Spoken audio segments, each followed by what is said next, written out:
vision, or have another print disability, which makes reading, holding a book, or turning a page difficult or impossible. The content is copyrighted by the respective publishers. For more information, please visit us on the web at nfradioreading.org. Hello, this is Kathy, and for the next hour, I'll be reading from the March 8th issue of the New York Times Business section on the Niagara Frontier Radio Reading Service. He's the tech guy making America's weapons. Palmer Luckey, the Hawaiian shirt-wearing founder of the startup Anduril, has become a player in modernizing the U.S. military. By Shira Frankel and Cade Metz. Palmer Luckey has rallied to become an unlikely influencer in Trump's Pentagon. Simi Valley, California. Within minutes of arriving at a security conference with U.S. defense and intelligence officials in December, Palmer Luckey was stopped by a military officer who wanted to talk about killer robots.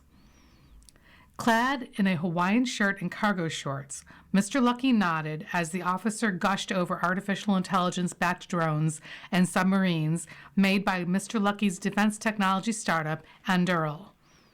Mr. Luckey was then besieged by other officials who wanted to shake his hand and pepper him with questions about his company's weapons. After Mr. Luckey escaped the crush, he spotted an Anduril co-founder nearby. He flopped onto the floor next to him, pulling out his phone to gawk over an online auction for a watch once worn by the actor Pierce Brosnan, who played James Bond. If Mr. Luckey had instead opened a social media app, he would have seen a post by Defense Secretary Pete Hegseth celebrating his visit to Anduril's Southern California headquarters the previous day. "We are rebuilding the arsenal of freedom," Mr. Hegseth proclaimed. "I want to build the things that will scare the beep out of our most dangerous enemies without bankrupting the United States in the process," said Mr. Luckey, 33. He spoke to the New York Times by phone and in an hour-long interview at the security conference in Simi Valley, California, where he stood out with his billowing mullet and casual garb in a sea of dark suits. Once shunned in Silicon Valley, Mr. Luckey has become the it guy of the booming defense technology industry. President Trump has welcomed him to Mar-a-Lago and praised Anduril's weapons as nasty-looking things. Army Secretary Daniel Driscoll has called Mr. Luckey an amazing innovator. And lawmakers, such as Senator Kevin Cramer, Republican of North Dakota, have said that the Anduril founder is exactly what the military needs to stay afloat. Over Mr. Luckey once seemed unlikely. With a taste for cosplaying anime characters, a prolific social media presence, and a big chip on his shoulder, Mr. Luckey founded Anduril in 2017 as a middle finger to Mark Zuckerberg, his former boss.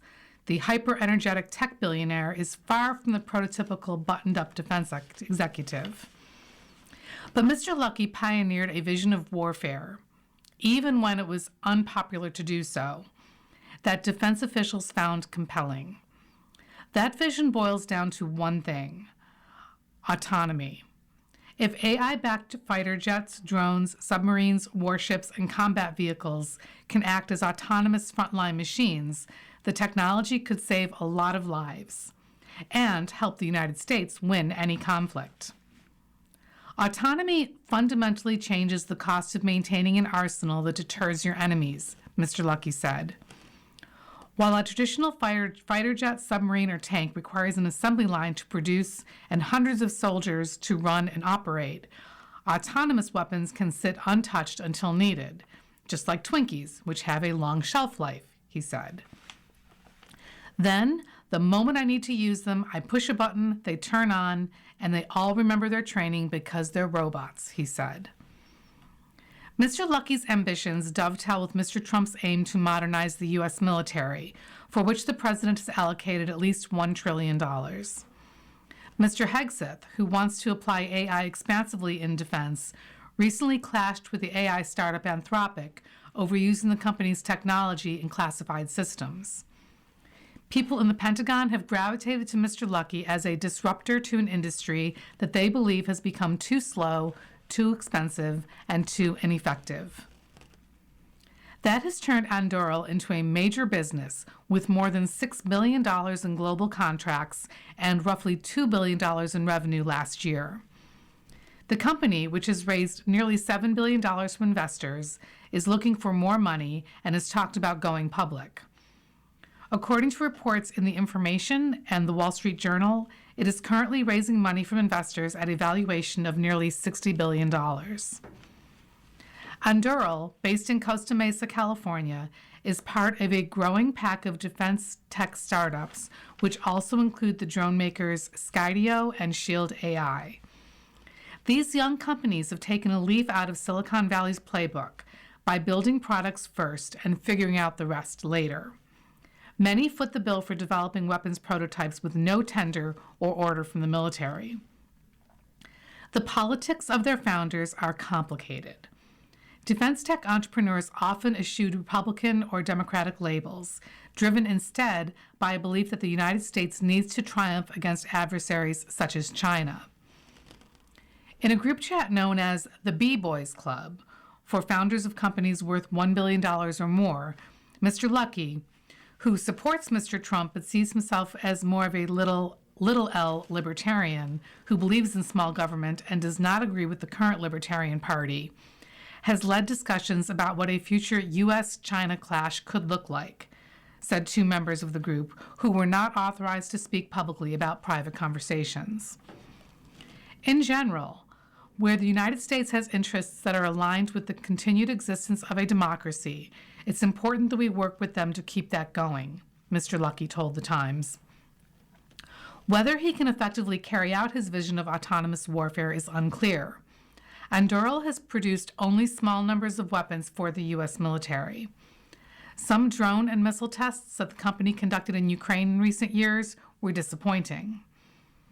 Several defense officials, who were not authorized to speak publicly on national security issues, said the country was taking a risk by placing big bets on Anduril's weapons. The startup has less experience and underlying infrastructure than longtime defense contractors like Lockheed Martin and Raytheon, they said. That's the big question mark hanging over Anduril and any of the other new entrants that are trying to break into the defense industry, said Stacey Pettyjohn, a senior fellow at the Center for a New American Security, a think tank that specializes in defense technologies. For now, though, Mr. Luckey's influence is unmistakable. Before Mr. Trump's inauguration last year, Mr. Luckey suggested to the president-elect that the Department of Defense change its name to the Department of War. Four security officers with knowledge of the exchange said. Mr. Trump later did just that. The White House did not respond to requests for comment. Mr. Luckey, the oldest of four siblings, grew up in Long Beach, California. His mother homeschooled him, allowing him to pursue his interests in electronics and engineering. In 2009, at age 16, he began building a virtual reality headset and attracted the attention of investors, including Peter Thiel. In 2014, Mr. Luckey burst onto Silicon Valley's radar when Facebook shelled out $2 billion for his virtual reality startup, Oculus VR, turning the 21-year-old into a billionaire. Mr. Zuckerberg, Facebook's chief executive, called virtual reality the future. Mr. Luckey believed Mr. Zuckerberg was passionate about the technology and would provide $1 billion annually to develop it, two people close to Mr. Luckey said. So Mr. Luckey moved to Silicon Valley to join Facebook, buying a home in the upscale town of Woodside. But his time at Facebook was rocky. While he received positive performance reviews, he clashed with his team over the direction of virtual reality and how to work with Facebook, two people who worked with him said. Before the 2016 presidential election, news leaked that Mr. Luckey had donated $9,000 to a pro-Trump organization that used the funds to erect an insulting billboard about the Democratic nominee, Hillary Clinton. That did not go over well in Silicon Valley, which was largely liberal. Facebook employees demanded that Mr. Luckey be fired and posted on internal message boards that his money was being used to promote anti-Semitic, misogynistic, and racist political messages, according to screenshots viewed by The Times.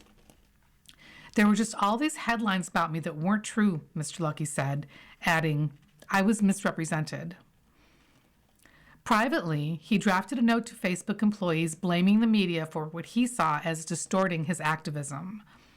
Facebook executives asked him not to send the note or publicly fault the media, according to emails viewed by the Times. In one message, Mr. Zuckerberg suggested that Mr. Luckey explained that he was libertarian and that his political support for Mr. Trump was misunderstood. Mr. Luckey did not do so. In March 2017, Facebook fired Mr. Luckey without providing a reason. The company, renamed Meta, declined to comment on Mr. Luckey's exit. Mr. Luckey was furious. He took a break, flying to Japan for an anime convention with his longtime girlfriend, Nicole Edelman, whom he had met at a debate camp when he was 15. There, the couple were photographed in matching bikini tops and leather fishnet stockings. Mr. Luckey also started growing a goatee. He and Ms. Edelman have since married. After the trip, Mr. Luckey went back to business. He considered creating a startup to tackle obesity or the prison system, but landed on defense technology. The topic was unpopular in Silicon Valley, which shied away from having powerful technologies they worked on used for war and killing.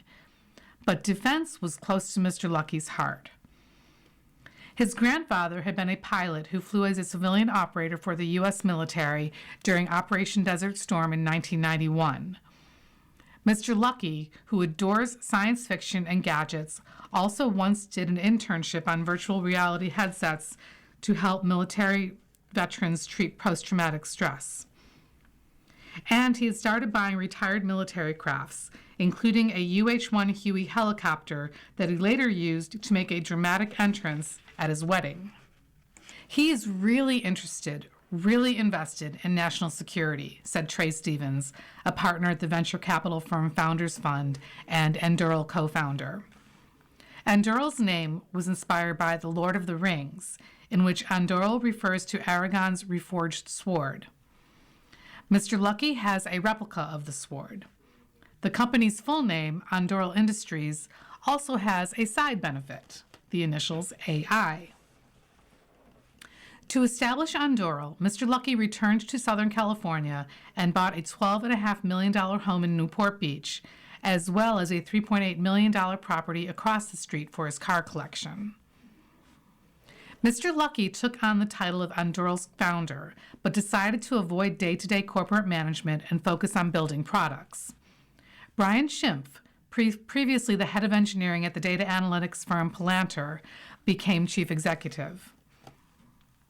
Mr. Luckey said he was really motivated by what I perceived to be a national divorce between our most innovative technology creators and the government. He wanted Anduril to build virtual reality headsets that could alert soldiers to battlefield opportunities and dangers. But Anduril's investors did not want to pursue a product that could be viewed as competing with Mr. Zuckerberg and Facebook's virtual reality headsets. Mr. Luckey said Brian Singerman, a partner at Founders Fund who invested in Oculus and Anduril, had told him that Anduril should focus on things where you can have the biggest impact, not the things where you can settle your vendettas. So Mr. Luckey and his engineers turned to building a border protection system with laser sensors that could track people's movements and try to identify them. The system was inspired by Mr. Trump, who was in his first presidential term and had talked about erecting a border wall between the United States and Mexico. In June 2017, Mr. Luckey pitched Customs and Border Protection on the system, saying that it cost a fraction of similar systems and that Anduril would foot the bill for its development. By the end of that year, the technology had been selected for testing along the border of San Diego and Mexico. Customs and Border Protection did not respond to a request for comment. Mr. Luckey also started working on drones and warheads, drawing ideas from Robert A. Heinlein's 1959 novel Starship Troopers and other science fiction series. Science fiction did not just predict the future, Mr. Luckey said, but literally caused the future. You are listening to a reading of articles and features from the New York Times Business section on the Niagara Frontier Radio Reading Service. Battlefield Failures. Russia's 2022 invasion of Ukraine gave Mr. Lucky an opportunity to test Anduril's weapon prototypes in the field. On a week-long trip to Ukraine that year, Mr. Lucky saw how drones were changing war. Ukrainian soldiers were remotely piloting Chinese-built consumer drones, which cost $3,000, half that of a traditional artillery shell, to precisely attack targets. Ukrainian officials agreed to try Anduril's drone, called Ghost, as well as its Altius munition, a missile designed for autonomous attacks. But the Ghosts failed when they lost their GPS signal, two people familiar with the drone said, so the Ukrainian army stopped using them. The Altius munitions were more successful, but were expensive compared to alternatives, the people said. Ukraine's digital ministry did not respond to requests for comment. Anduril said it continues to deliver the Altius to Ukraine. Mr. Lucky was unfazed. "We don't consider any of these tests setbacks or failures," he said. "The challenge is going to be scaling these things into production." By then, Anduril had returned to developing Mr. Lucky's first love, virtual reality headsets. The U.S. government was showing interest in the technology as a way for soldiers to better understand what was happening on the battlefield. Mr. Lucky also cultivated defense officials and lawmakers, leading them on tours of Anduril's Southern California factory and showing off virtual reality goggles and his collection of military vehicles. Mr. Kramer, the senator from North Dakota, visited Anduril in February 2024. Palmer is eccentric, maybe even exotic, compared to the center of the North American continent and the fashion sense of North Dakotans, he said. But what intrigued me the most was his showroom of technology. Mr. Kramer later created the Senate Defense Modernization Caucus, a bipartisan effort to reshape the U.S. military with new technologies. In April 2024, Anduril beat Boeing, Lockheed Martin, and Northrop Grumman for a spot in the Air Force's Collaborative Combat Aircraft Program, an effort to build a fleet of unmanned autonomous fighter jets. The military did not respond to a request for comment. After Mr. Trump was inaugurated for his second term, he swiftly enacted directives, including more money for drones and speeding up how the military gets new technology, that put Anduril and other defense tech companies in prime position. In February last year, Anduril was awarded a $99 million Air Force contract for software that allows people to autonomously control systems. That same month, the startup took over Microsoft's contract for a virtual reality headset project for the Army. Last March, it signed a 10-year, $642 million Marine Corps contract for counter-drone systems. Anduril now has more than 7,000 employees and plans to open a $1 billion factory near Columbus, Ohio, where it may employ as many as 4,000 workers. Other tech companies have followed by developing weapon systems and military tech. Last year, Mr. Lucky began what he called an "I told you so" tour to emphasize that he built military products before it became popular. In an interview on TBPN, an online business and tech show, he boasted that he did in 2 weeks what the Army had been working on for years. Anduril's ascendancy has led to unexpected alliances. In May, the startup announced that it was working with Meta, Mr. Lucky's former employer, on virtual reality technologies for the battlefield. The deal meant Mr. Lucky would regain access to Meta's portfolio of virtual reality patents, many of which he had originated. The reconciliation started when Meta invited Mr. Lucky to visit. In September 2024, Mr. Lucky posted a photo of himself posing with Meta's new advanced augmented reality glasses. Within days, Andrew Bosworth, Meta's chief technology officer, publicly apologized to Mr. Lucky for some social media posts 6 months earlier, arguing over Mr. Lucky's 2017 firing from the company. "I mentioned this in person, but I also wanted to publicly apologize for my previous comments about your time at then Oculus," Mr. Bosworth said. "I'm sorry. I am infamously good at holding grudges, but Meta has changed a lot over the past 8 years," Mr. Lucky wrote back. "At some point, the ship of Theseus has sailed." Strategies by Jeff Summer. Usual advice to investors in wartime: do nothing. But the Trump administration has breached so many norms that the old plan carries heightened risks. There is chaos in the Middle East, and global markets have been oscillating wildly. But rather than panic about what the Iran war may be doing to your investments, try to forget about all of it. That, in a nutshell, is the standard long-term investing playbook for times of crisis. It's not the most exciting approach. You may be able to profit if you behave opportunistically. Buy and sell energy and military stocks, or gold or U.S. treasuries, or anything else that may be the flavor of the moment, and do so at just the right time. But speculating in the markets and consistently coming out ahead is hard to do. Academic wisdom suggests simply aiming for an average market return over the long haul is a sensible approach. So if you already have set up your portfolio appropriately using cheap, diversified index funds to hold the entire stock and bond markets in a reasonable proportion, there is no reason to make abrupt changes, and plenty of reasons to avoid acting hastily. History shows that doing nothing has generally been a fine strategy when the markets act up, whether the immediate cause of the trouble has been military conflicts, natural disasters, nuclear power plant accidents, political shocks, or nearly any other abrupt, unexpected event. Long-term stock market returns have been fabulous, and high-quality bonds have usually, but not always, buffered portfolios in times of trouble. And adjustments in mid-course is frequently the best policy. Avoiding adjustments in mid-course is frequently the best policy. And yet, the logic here is sound, but I readily admit that it's not foolproof. Economic recessions are bad for nearly everyone, and certainly for the markets. And if the crisis in the Persian Gulf sets off a recession, it could conceivably take a long time for a full recovery. Even more potentially troubling, the buy and hold, do nothing approach is based on the assumption that the future will resemble the past, and that what is happening in the Gulf will not result in an irrecoverable disaster for the entire region and the world. As I've pointed out repeatedly, the Trump administration is ignoring previous norms and is trying to change the world.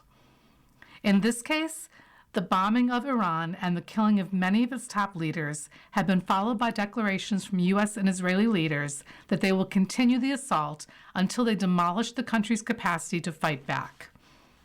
Iranian reprisals in the Gulf have already begun. They may not end there. President Trump's decisions could have unintended consequences for the United States. At the same time, the U.S. stock market may be particularly vulnerable to setbacks because it has become highly concentrated and highly priced, largely because of investor enthusiasm about artificial intelligence. It's possible that some prior assumptions about investing may not necessarily hold in this case. While I think it makes sense to follow the same basic playbook, the risks we are facing may be greater than many people understand or that market prices reflect. Try to make sure that you have put aside enough safe money to take account of those potential dangers. The case for doing nothing. If you have been following markets and world politics for a while, you will know that the U.S. stock market has trended upward despite periodic setbacks for the past century.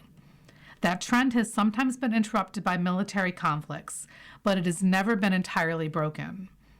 Riding the stock market upward and diversifying in other markets as well has proved to be successful. Running scared has been a mistake. Jeffrey Yale Rubin, the president of Berigny Associates, an independent stock market research and investing firm in Westport, Connecticut, pointed out the truth in a succinct report for clients, which he expanded at my request. Mr. Rubin examined the stock and oil market response to all of the past U.S. attacks lasting more than one day, starting with Operation Desert Storm, the U.S.-led war to drive the Iraqi forces of Saddam Hussein out of Kuwait. That war began in mid-January 1991. It was short and, by most contemporary accounts, resoundingly successful. though the U.S. decision to leave Mr. Hussein in power was later sharply critiqued. There were 7 more U.S. military campaigns of more than 1 day's duration from then until the current Iran war, and they included conflicts in Bosnia, Iraq, Kosovo, Afghanistan, Libya, and Syria. What Mr. Rubin found was striking. 1 year after the start of these conflicts, the S&P 500, on average, rose 12.5%. That compares with an average annualized price return without dividends of the S&P 500 of only 9%. In an email, Mr. Rubin said, "The bottom line is geopolitical events, similar to the current period, have historically delivered above average returns 1 year later." In other words, while the stock market has often, though not always, fallen in the weeks after the start of a U.S. conflict or of other geopolitical shocks, shares have usually recovered and rebounded fairly quickly. Keeping your costs low and sticking with the stock market has paid off over the long haul. Watch out for the wild cards. The oil market is another matter. Oil prices have jumped in the current conflict, as they have in many past conflicts. What's more, 1 year after the start of military action, Mr. Rubin found the price of Brent crude, the benchmark for oil outside the United States, has risen too. The average price gain has been substantial, 27%. That's frequently set off higher inflation. And soaring oil prices led to recessions, especially in earlier periods like the 1970s and early 1980s. Perhaps anticipating the current troubles in the Middle East, the energy sector of the S&P 500 rose sharply in the weeks leading up to the war. It was up more than 26% from the start of the year through last Monday, compared with a small loss for the overall S&P 500. ExxonMobil, the oil giant, was up more than 25% through Tuesday. The United States Oil Fund, ETF, which holds futures contracts in oil, had risen about the same amount. For those holding oil stocks, the war has been a boon. If the conflict ends soon without much damage to energy infrastructure or the natural environment, and shipping resumes through the Strait of Hormuz, then the shock of higher energy prices may abate too. A protracted closure of the strait, through which roughly a fifth of the world's oil and natural gas transit, could have dire consequences. Even though the global economy and the U.S. economy in particular are not nearly as dependent on oil as they were 50 years ago, a big and extended oil shock could be painful. Because the United States is now a net exporter of oil and natural gas, the U.S. energy sector could have windfall profits. But rising prices would hurt U.S. consumers and the rest of the economy. It's not clear how the U.S. stock market would react under those circumstances. European markets are more vulnerable to energy shocks and have underperformed U.S. markets in the early days of the crisis.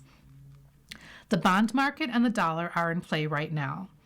Treasury yields and the yields of sovereign bonds of many other countries have fluctuated during the crisis.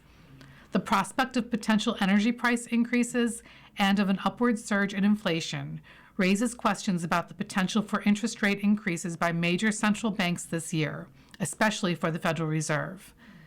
The dollar has risen in value partly because of the expectation that the Iran war will keep U.S. rates higher than might otherwise be the case. With affordability a major concern in the United States, higher short and long-term interest rates could have far-reaching political effects. Mr. Trump has been sensitive to rising bond yields in the past and could alter his military plans if the markets and the economy were to come unglued. Even if these wild cards were to play out in unfortunate ways, long-term investors with deep pockets might still flourish by ignoring the war and its aftermath. As long as the economy stays strong or rebounds if the war leads to economic weakening, corporations are likely to find ways of generating profits, which ultimately flow back to investors. Ideally, you have already put aside enough money in safe places, like federally insured bank accounts, treasury bills, and high-quality money market funds, to ride out a storm. Within weeks or months, the markets usually rebound, and people who stay the course end up prospering. But the world is moving into strange new places, and it would be wise to prepare for further departure from past norms. Hold more bonds and cash than usual if you are worried. Hope for peace and prosperity, but prepare for the horrors of war. You are listening to a reading of articles and features from the New York Times Business section on the Niagara Frontier Radio Reading Service. Attention parents, Mr. Beast enters financial services. Step, a bank-like app for young people, could eventually include crypto in its portfolio. By Tara Siegel Bernard and Ron Lieber.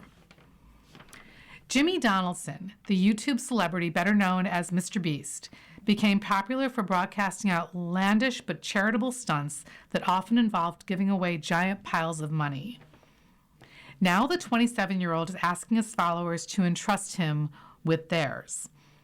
With the acquisition of Step, a financial services app for teenagers and young adults that claims to have over 7 million users, Mr. Beast has essentially become a banker, too. Mr. Donaldson has a larger following on YouTube than anyone else. His 469 million subscribers outnumber the U.S. population, and a significant number haven't yet graduated from high school.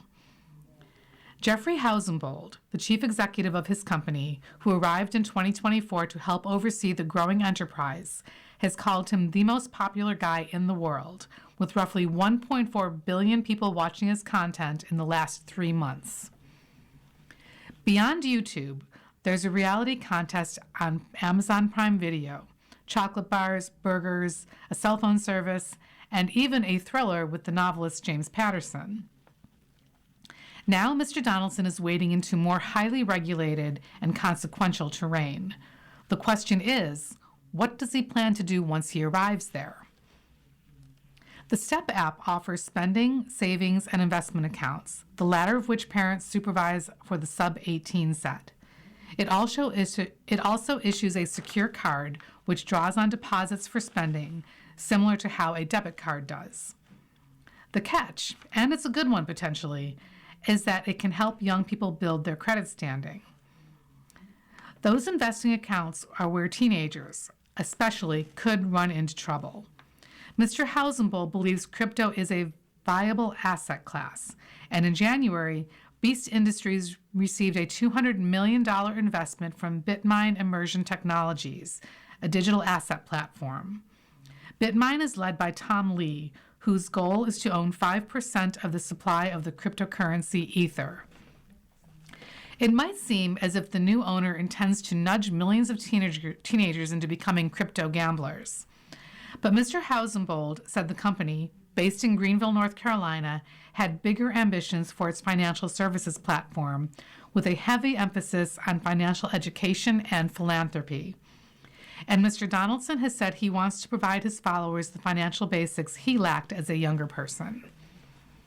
Nobody taught me about investing, building credit, or managing money when I was growing up, Mr. Donaldson said in a recent social media post. That's exactly why we're joining forces with Step. I want to give millions of young people the financial foundation I never had. As young as he is, Mr. Donaldson is not a blank slate on personal finance matters and has said some sensible things about money. In an interview with John Uche, a content creator, Mr. Donaldson said he had been awakened to the power of investing as a teenager while watching a gamer play Call of Duty on YouTube. The gamer talked about compound interest and how his investment portfolio had grown from thousands into a couple of $1 million. And it blew my brain, Mr. Donaldson said to Mr. Uche. I wasn't even watching him to learn about finances. Before acquiring Step, Mr. Donaldson had spoken publicly about the possibility of creating a YouTube channel with personal finance content. There, he said, he might talk about things like Roth individual retirement accounts, which Step does not yet offer, and do for his younger viewers what the gamer, known as Woody, did for him. Like many high-profile digital creators his age, Mr. Donaldson is curious about cryptocurrency and related investment opportunities. In a 2021 interview with the YouTube personalities Logan Paul and Mike Majlik, Mr. Paul said Mr. Donaldson had called him recently and said he had put $1.5 million into Bitcoin. Mr. Donaldson laughed and said, "Let's go," with a profanity between the two words. During the interview, he also talked about his investments in several CryptoPunks, a type of non-fungible token, or NFT. He did so, he said, on the recommendation of Gary Vaynerchuk, an entrepreneur and author who frequently rounded up influential digital creators to suggest investment opportunities. Some of those bets had returned 20 or 30 times the money he had laid out, he told his interviewers. Jimmy would be the first to admit this is why financial literacy is so important, especially for proud-talking young founders like himself, Mr. Hausenbold said. Mr. Donald's trading has come under scrutiny in crypto circles in the past. A company representative said the allegations had no factual merit. Like many founders, Mr. Donaldson has most of his net worth tied up in his company, according to Mr. Hausenbold. So much so that Mr. Donaldson recently said he was going to need to borrow from his mother to pay for his wedding. Mr. Hausenbold and Mr. Donaldson were introduced by one of Beast Industries' investors and have been working together for nearly 2 years. The pair's vision is ambitious. Mr. Hausenbold acknowledges that financial services are a commodity and believes that branding and ease of use can set providers apart. A brief trademark application the company filed last year for Mr. Beast Financial envisioned loan products like cash advances and credit cards and mentioned cryptocurrency 4 times. They draw the line at meme coins, volatile novelty currencies rooted in internet jokes or other trends, but they would like to introduce their own stablecoin, a digital coin that acts like a substitute for the dollar. The company's plan may sound familiar because it follows the blueprint of many financial services firms, most recently Robinhood, which started with investing before expanding into a full suite of other products and services. Before that, SoFi became known for its private student loans, but is now a bank that also offers crypto trading. Mr. Beast has a unique opportunity. Mr. Hausenbold said the company would be able to spend less on acquiring customers than its competitors, and it will be able to pass on those savings to customers in the form of lower interest rates on loans or a higher rate on savings, for example, while still turning a profit. The reach is unprecedented, and we know how to tell stories, Mr. Hausenbold said. We know how to gamify things. We know how to make things viral. We know how to connect with Gen Z and Gen Alpha. There was also a crypto component.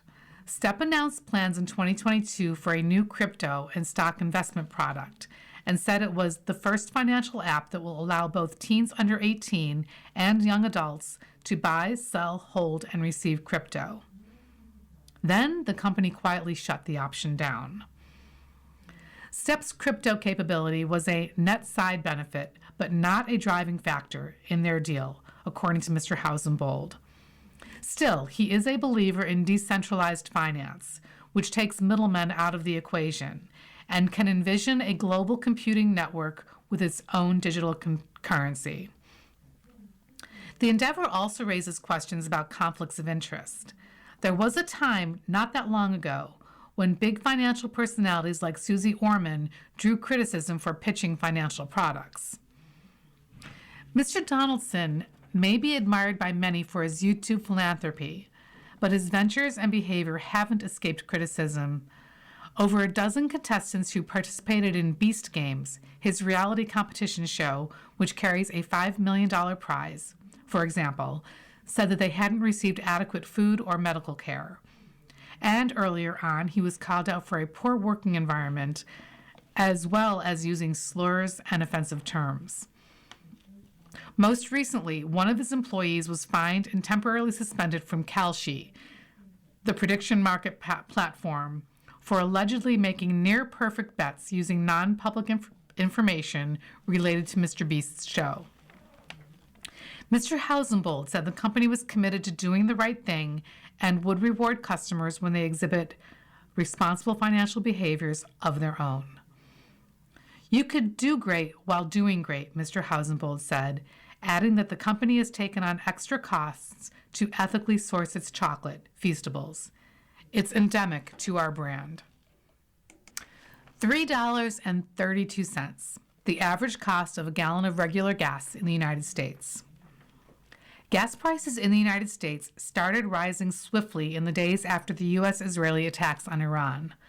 By Friday, the cost of a gallon of regular gas had risen 34 cents to $3.32 a gallon, the highest price since September of last year. Diesel prices shot up to more than $4 a gallon, the highest since April 2024, according to AAA, and the price of the global oil benchmark, known as Brent, has risen almost $20 a barrel to more than $90 a barrel since the strikes began. The conflict has throttled tanker traffic through the Strait of Hormuz, the narrow channel to the Persian Gulf that borders Iran, through which about 20% of the world's oil usually passes each day. How much domestic gas prices respond will really depend on how severe the supply constraint reveals itself to be, Ken Medlock, an energy fellow at Rice University's Baker Institute, told the New York Times' Rebecca F. Elliott. Much will depend on the length of the conflict. The longer the war interferes with the energy trade, the likelier it becomes that the prices at the gas pump and beyond will rise. That, in turn, could increase inflation, reducing the chances that the Federal Reserve will cut interest rates in the months ahead. Americans with lower incomes, who tend to spend a greater share of their earnings on gasoline, could be hit especially hard, and they may cut back on other spending. The jump in gas prices appears to have happened more quickly than the price spikes after Russia invaded Ukraine in 2022. Then it took more than a week for prices to rise at gas pumps in the United States.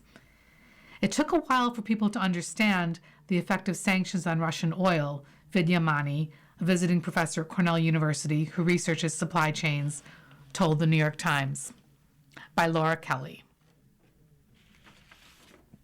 You are listening to a reading of articles and features from the New York Times Business section on the Niagara Frontier Radio Reading Service.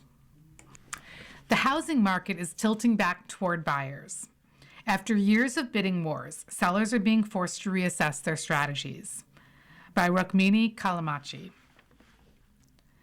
On the windswept coast of North Carolina, Ron Hertrich has spent months trying and failing to sell his parents' 40-year-old beach house. He scrubbed off the old paint and repainted the walls a warm shiitake beige. He replaced the furniture, including a glass-top dining table with rattan legs, with something more modern. When that didn't work, he offered a $10,000 cash incentive that prospective buyers could use as they pleased. Despite all this, the condo, which sits 100 yards from the waterline, has become a monument to the shifting tides of the real estate market. After just 2 showings in 2 months, his real estate agent advised him to take new pictures in an effort to relaunch the listing this spring. The same thing happened hundreds of miles away in Atlanta, where Amy Berry, 56, put her furniture in storage and lived in a perpetual state of readiness, only for a total of 6 people to come see her 1-bedroom condo in 6 months. It was depressing, she said, explaining that she too was advised to take her home off the market. From the salt-sprayed porches of North Carolina to the suburban stretches and urban cores of Atlanta, Austin, and Tampa, a subtle shift has occurred. What was once one of the most entrenched sellers' markets in history has fully tilted in the direction of buyers. Nationally, there are 47% more sellers than buyers, the highest such gap since Redfin began collecting data in 2013. In pandemic boom towns like Austin, Texas, the imbalance is even more stark, up to 128% more sellers than buyers. What was once the hottest seller's market in history is now transforming as we speak to a buyer's market in most parts of the country, said Susan M. Wachter, the Albert Sussman Professor of Real Estate at the University of Pennsylvania's Wharton School, one of 5 economists interviewed for this article. Just a few years ago, buyers were courting sellers like star-crossed lovers in a Hollywood rom-com. They offered above asking price for homes they hadn't so much as seen. They waived inspections. I've seen a buyer offer the seller a puppy, said the North Carolina real estate agent Mackenzie Johnson of Keller Williams Innovate, who said she used to lay out the multiple offers on her desk, creating a grading sheet to compare them. Now, after some of her listings have languished with few showings, she's advising some of her sellers, including Mr. Hertrich, to take a beat with the hope of relisting at a better time.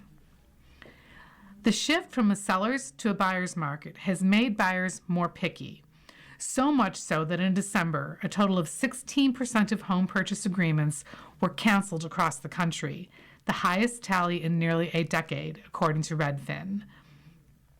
Let me put this in perspective. The year before COVID, I had four for the whole year, said the Atlanta-based agent Glenda Baker, an associate broker at Coldwell Banker, describing the current rate of cancellation as unheard of. I sold 149 houses. Only 4 deals fell through. And I've been selling real estate since Jesus was a baby. The reasons for the shift from sellers to buyers include the loosening of so-called golden handcuffs.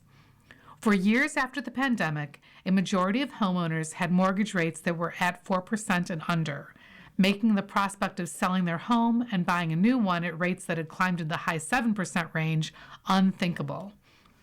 Now, the most recent data from the Federal Housing Finance Agency indicates that for the first time since the early aughts, there are more homeowners with rates at 6% and above, 21% of all mortgages, than with rates at 3% and below, which account for 20%. A portion of sellers who tried to hold out were eventually forced to sell because of life events, or what real estate agents call the 4 Ds: diamonds, diapers, divorce, and death. People get married, they have children, they get divorced, they pass away, said Redfin's chief economist, Daryl Fairweather. As inventory has trickled back, prices have finally started to fall. Nearly 2/3 of all home buyers in 2025 paid less than the list price, the highest share since 2019, according to Mr. Fairweather, citing data from Redfin. Across the board, discounts averaged 3.8% last year. But the share of homeowners who got a lot more, at least 10% off, represented over a quarter of buyers, the highest share since 2012, the Redfin data reveals. It's a recalibration, said Lance Lambert, co-founder of Resi Club, a Cincinnati-based news and research outlet focused on the housing market. But even as the market shifts towards buyers, affordability remains at a historic low. The vast middle of the market, the 59% of homeowners locked into rates between 3 and 5%, still has little reason to move.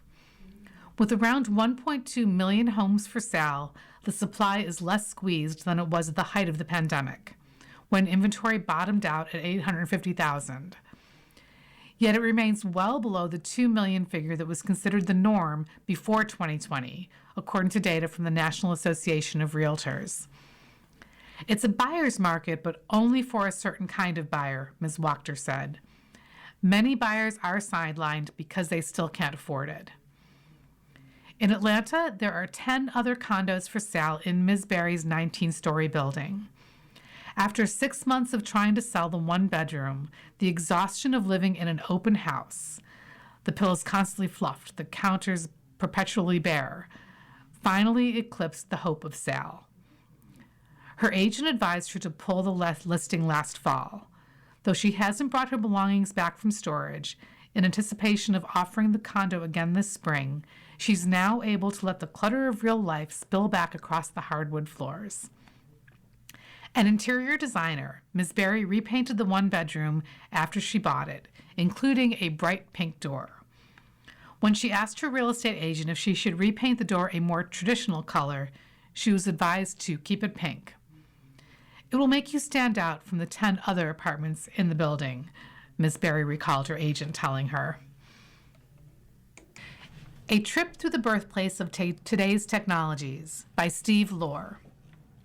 Bell Labs, the once famed research arm of AT&T, celebrated the centennial of its founding last year. In its heyday, starting in the 1940s, the lab created a cascade of inventions, including the transistor, information theory, and an enduring computer software language. The lab's digital DNA is in our smartphones, social media, and chatbox conversations. Every hour of your day has a bit of Bell Labs in it, observed Jen Gertner, author of The Idea Factory, A History of the Storied Research Center. Bell Labs' most far-reaching idea, information theory, forms the bedrock of computing. The mathematical framework known as the Magna Carta of the Information Age provided a blueprint for sending and receiving information with precision and reliability. It was the brainchild of Claude Shannon, a brilliant eccentric whom the AI startup Anthropic named its chatbot after.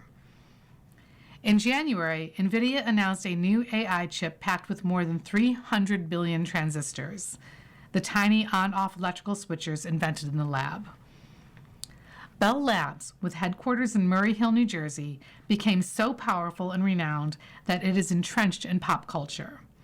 The 1968 sci-fi movie 2001: A Space Odyssey drew inspiration from Bell Labs, and the father of the titular character in the period dramedy The Marvelous Mrs. Maisel worked there. Most recently, characters in the show Severance report to a former Bell Labs building. Here are some of the lab's most prominent inventions. Communications satellite. Bell Labs described itself as a wide-ranging institute of creative technology, and it was a well-funded one, thanks to the monopoly held by AT&T, with incentive to expand Ma Bell's phone business. One invention was Telstar, the first powerful communications satellite, which could receive radio signals that amplify them 10 billion times and retransmit them. This allowed for real-time phone conversations across oceans, high-speed data communications, and global television broadcasts. In 1960, Bell Labs launched an earlier orbital communications satellite in collaboration with the National Aeronautics and Space Administration, a passive balloon satellite called ECHO that could reflect signals one way. The lab again teamed up with NASA in 1962 to launch the smaller Telstar, which was about 3 feet in diameter and weighed 170 pounds. Bell Labs also developed some of the rocket technology that launched the satellite, a byproduct of an anti-ballistic missile project. Lyndon B. Johnson, vice president at the time, spoke on the first phone conversation bounced off a satellite. "You're coming through nicely," he assured Frederick Kappel, the phone company's chairman. In the decades since, those groundbreaking inventions from Bell Labs have become ubiquitous and affordable. International phone calls and television broadcasts are part of daily life. Today, more than 11,000 satellites provide internet, surveillance, and navigation services and are crucial for driverless cars and drone warfare. Cellular phone technology. While developing mobile phone service, Bell Labs scientists drove around in a van to check transmission quality.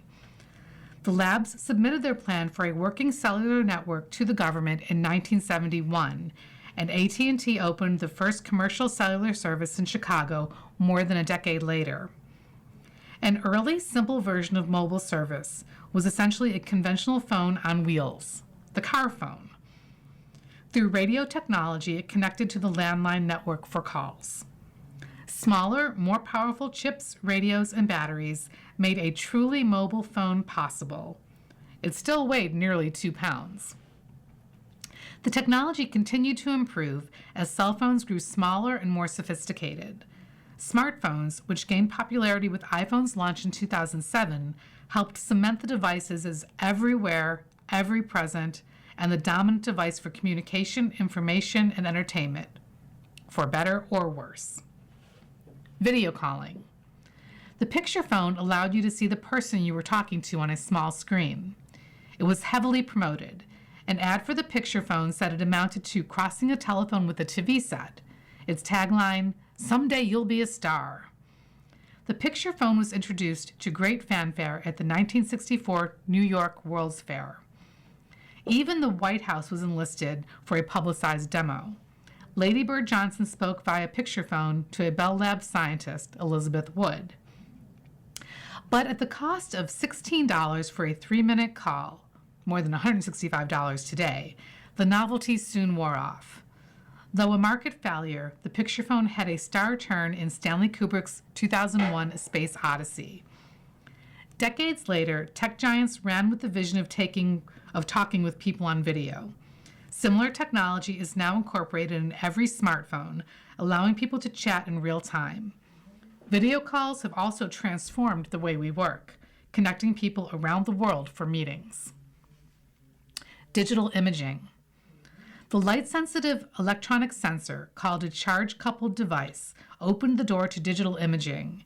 It captured images by converting photons of light into electrons, breaking images into pixels. Efforts to use the imaging sensors in cameras and camcorders began in the 1970s, and the products steadily improved. The cameras got smaller and the images sharper. Willard Boyle and George E. Smith earned a share of the Nobel Prize in Physics for their invention. The science is complicated, but the sensor converts light to electrical charges, stores them, and then shifts them across the chip to be measured. By the early 2000s, a smaller, cheaper technology, CMOS, had won out in mass markets like camera phones. But charge-coupled sensors remained the choice for tasks requiring very high resolution, like mapping the Milky Way. Solar battery.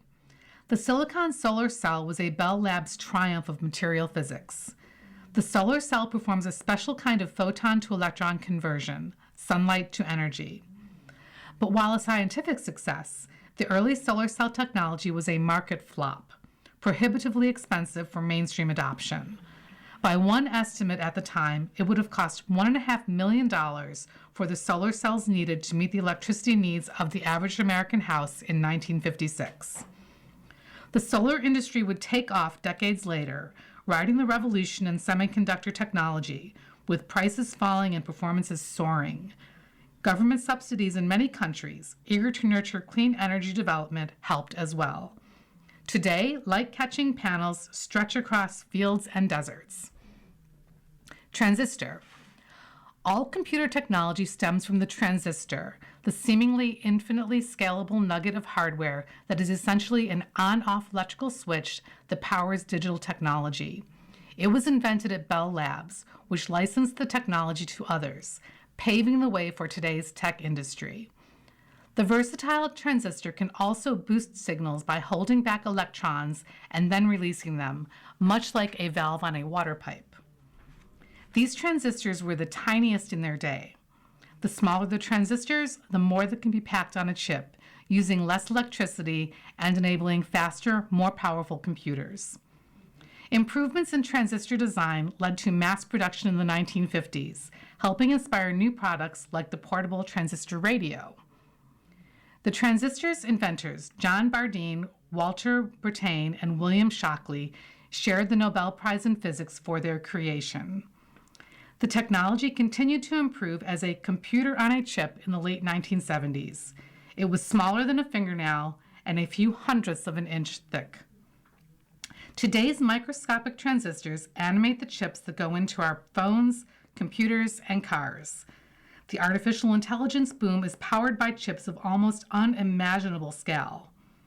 Jensen Huang, founder and chief executive of NVIDIA, recently showed off the company's new Rubin AI chip with 336 billion transistors. You've been listening to a reading of articles and features from the March 8th issue of the New York Times Business section. We read from the New York Times Business section every Thursday at 11 a.m. Your reader has been Kathy. Thank you for listening. Coming up next in the Niagara Frontier Radio Reading Service with USA Today, following at 2 o'clock with episode number 51 of Mark Twain by Ron Chernow. Stay with us for these readings and more.